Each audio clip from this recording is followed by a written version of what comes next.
नमस्कार, rice news में आपका स्वागत है। तो पेश है आज की अहम खबरें। एमपीएल वर्करों और पुलिस प्रशासन के बीच झड़प को जिला प्रशासन ने सख्ती से लिया है और 500 मीटर के दायरे में किसी भी तरह के विरोध प्रदर्शन पर न केवल रोक लगा दी है बल्कि धारा 144 भी लागू कर दी है। मौके पर पहुंचे एसडीएम धनबाद ने कहा कि इसके बावजूद अगर वर्करों ने प्रतिबंधित क्षेत्र में किसी भी तरह का विरोध प्रदर्शन किया तो पुलिस उनके खिलाफ कार्रवाई करने को स्वतंत्र है।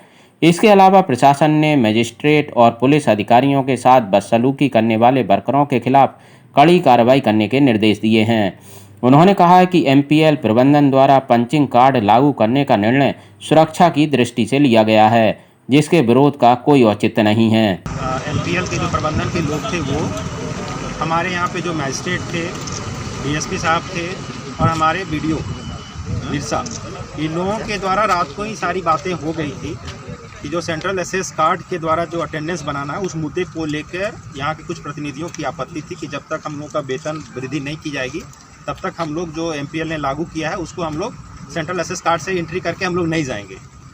पर एमपीएल ने एक बहुत अच्छी व्यवस्था की थी, एक सिक्योरिटी पॉइंट ऑफ व्यू से भी प्लस कई दृष्टिकोण से कि यहाँ से जो भी लोग अंदर जाएंगे वो एक सेंट्रलाइज्ड पता चले कि हमारे कितने इनसाइड द कैंपस गए हुए हैं। पर कुछ लोगों के द्वारा आपत्ति की गई थी, बातें भी हो गई थी, उसके बाद भी यहाँ पे गाड़ियों को रोका जाना, धरना प्रदर्शन किया जाना कहीं भी किसी भी एंगल से ठीक नहीं था। उस मद्देनज़र आज मैं खुद यहाँ पे आया हूँ। उन लोगों को मैं बता दिया था, कल की वार्ता में हुई है कि जहाँ आपको जाना है एमपीएल प्रबंधन के साथ, आपको कई इंडस्ट्रीज में जाँच करनी है, आप जाके देखिए कि क्या व्यवस्था है वहाँ पर, लेकिन एमपीएल के कार्यों को प्रभावित नहीं किया जाना है। आज यहाँ पर आप देख रहे होंगे कि हम लोगों ने यहाँ के पुलिस प्रशासन, स्थानीय प्रशासन से मिलकर एमपीएल प्रबंधन के साथ अभी सारी मूवमेंट एकदम बहुत बेहतरीन ढंग से चल रही है। यहाँ के लोग भी समझ गए, चले गए, उन लोगों को बता दिया कि आपके जो नेता हैं उन लोगों को बताइए कि आपके 4 आदमी देंगे और जाएंगे जहाँ का देखना है।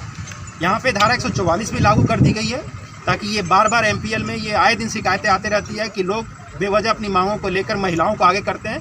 आप देखे होंगे जो महिलाएँ हैं वो एकदम बुजुर्ग महिलाएँ, उन लोगों को लोग बैठा देता है। तो कई तरह के हम लोग को हर एंगल को देख के कार्रवाई करनी होती है, इसलिए आज यहाँ पे धारा 144 भी लगा दी गई कि 500 मीटर की परिधि में किसी तरह का यहाँ पे धरना प्रदर्शन नहीं होगा।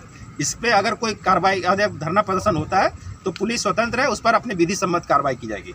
वहीं मासस नेता सह पूर्व निरसा विधायक अरूप चटर्जी ने प्रशासन के रवैये की तीखी आलोचना की है और कहा है कि किसी भी समस्या का समाधान बातचीत से ही संभव है। उधर आंदोलनकारी वर्करों ने भी प्रशासन और एमपीएल प्रबंधन के रवैये की निंदा की है। प्रशासन के द्वारा जो जबरन 144 लगाया गया या लोगों को यहाँ अरेस्टिंग किया गया, अब समझते जी ये गलत है, मजदूर विरोधी नीति है। इन लोगों की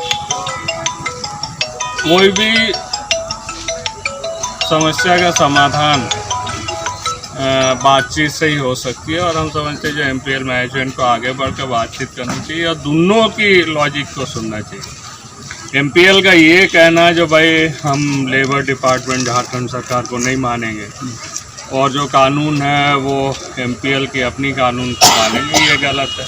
हम लोगों की मांग है जो चूँकि लेबर की समस्या है, लेबर की वेजेस की समस्या है, इसका प्रमोशन का मामला, तो इमीडिएटली एएलसी धनबाद को हस्तक्षेप करना चाहिए और हस्तक्षेप करते हुए वो उनकी अध्यक्षता में मीटिंग हो, जो भी सही है उसको लागू किया जाए इमीडिएटली। अगर पंचिंग किया जाएगा तो हम लोग का वेतन भी बढ़ाएगी, लेकिन ये लोग नहीं मानते। 10,000-12,000 वेतन नहीं मानते हैं। जो वेतन देते हैं उसमें हम लोग का परिवार नहीं चल रहा है। हम लोग इसीलिए मांग किए हैं कि अगर पंचिंग करना है तो हम लोग का तनख्वाह बढ़ाना है और नहीं तनख्वाह बढ़ाइएगा तो हम लोग का पंचिंग मत कीजिए।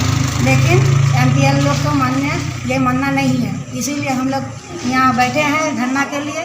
वो लोग आके जबरदस्ती सब प्रशासन मिल के हम लोग का लाठीचार्ज किया, जबरदस्ती किया, हम लोग को वहाँ से उठा के भगा दिया। बोले कि 44 लागू हो गया है, किसी के डर के मारे हम लोग सब साइड हो गए।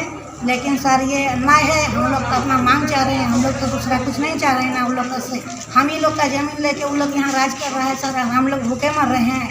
ये कहाँ का कानून है? प्रशासन की सख्ती के चलते भले ही एमपीएल वर्करों का आंदोलन बंद हो गया हो, लेकिन वो अभी भी अपनी मांगों पर अड़े हैं। अब देखना ये होगा कि एमपीएल प्रबंधन और वर्करों के बीच ये गतिरोध कब टूटता है। एयर आई न्यूज के लिए निरसा से सहयोगी निकेश राय के साथ पवन मोदी की रिपोर्ट।